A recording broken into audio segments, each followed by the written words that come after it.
ஒரு கிளாஸ் பாத்திரத்துலையோ அந்த துண்டெல்லாம் போட்டு வச்சுருங்க. நம்ம கட் பண்ண சொல்ல அதில் இருக்க கொட்டையெல்லாம் முடிஞ்ச அளவு எல்லாத்தையும் எடுத்துருங்க. கொட்டை இருந்தானா கசப்பு ஏறிடும். அதுக்கப்புறமா ஒரு 3 பழம் வச்சுட்டு தனியாக எடுத்துக்கோங்க. 3 பழம் தனியாக எடுத்து அதில் கட் பண்ணி ஜூஸ் புழிஞ்சு எடுத்து வச்சுக்கோங்க.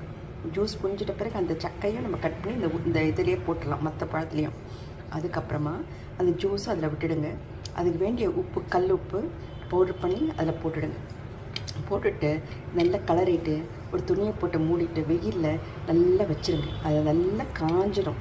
அந்த உப்பெல்லாம் தண்ணி விடும் இல்லைங்களா, அதெல்லாம் நல்லா காஞ்சி, உங்கள் வீட்டில் எப்படி வெயில் படுதோ அதை பொறுத்து இருக்குது.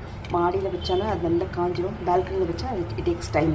அதுக்கப்புறமா அது நல்லா காஞ்ச பிறகு நம்ம எடுத்துகிட்டு வந்து இது மாதிரி நம்ம எவ்வளோ மிளகாத்தூள் போடணுமோ, நம்மளாம் வந்து காஷ்மீரி சில்லி பவுடர், சாதாரண சிவப்பு மிளகாத்தூள், மஞ்சப்பொடி, அதுக்கப்புறமா கடுகு வெந்தயமாக அரைச்சி வறுத்து